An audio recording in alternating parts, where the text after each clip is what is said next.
The setup for mine looks very slightly different than the last, at the very end of the last video, but changes were really minimal. I grabbed all of the parts of that center section, the part 1 of the logo, and just dragged them below the part B graphic, just because they were sort of in my way. In some of the older versions, I think there used to be layer sets. I know there were in Photoshop. I thought there were also layer sets in Illustrator, but it may always have been sublayers. It doesn't matter. I just wanted them temporarily out of the way. I don't actually have to keep a copy of them, but I like to. So just pretend they're not there. And really the only parts that count are the parts that I currently have visible. The part B, which is my reference graphic image. The center part, which is, just to show you, it's my eagle that has been scaled down to fit into the center of the part B graphic. And I added 1 new layer. So it's those 3 layers that really matter right now. The part B, which is the center, is going to be locked now. I don't need to change it anymore. It's in the right place. It's the right color. It's the right size. So it's done. And that's why I'm going to leave it locked. The part B graphic should always be locked because it's that reference image. I don't want to change it.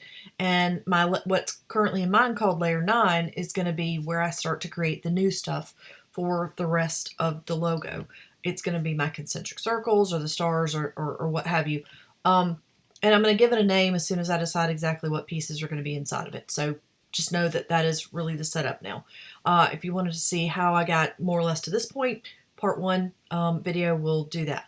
All right, so from here, concentric circles are going to be the next piece that I really work about. And if I think about it, I like to sort of count up and see what I'm working towards. So I'm going to have one circle that's sort of at the center of the mix, just outside the center logo bit.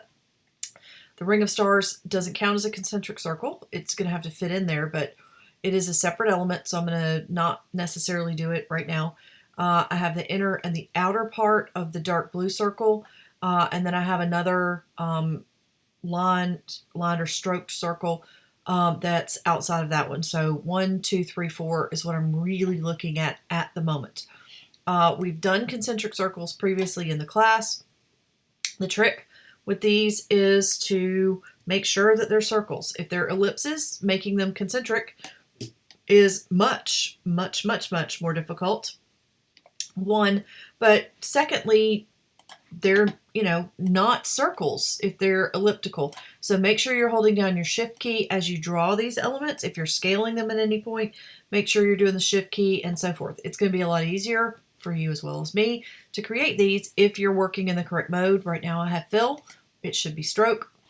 And it's really hard when you're working in a color that actually matches to tell what the heck you're doing. So you're going to have to do one of 2 things. You're going to need to work in a separate color and then switch it over to the blue or the red or the white or what have you. Or you're going to need to really zoom in to tell what you're doing. And I'm going to probably do a combination of those 2 things. Right now, mine is not in quite the right place. It's close, but it's not in exactly the right place. And it is in the blue at the moment, so it is a little harder to see. I want to show you what the alternate approach is. So let's say you've got your circle and it's in that color that we're talking about.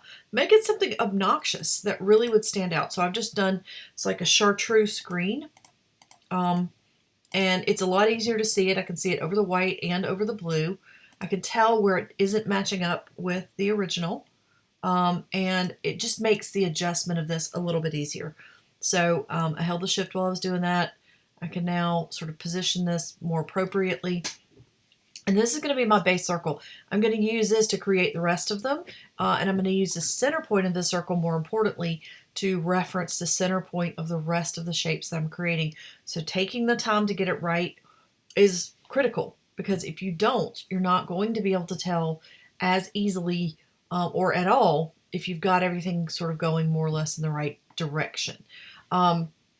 So I've got my first one, 2 options for the rest of the concentric circles, which basically option-wise is I can use this center circle and I can scale it upward to create all the rest of the ones I need, or I can draw new circles. but use the center point of this one to do it around. And either of those options works.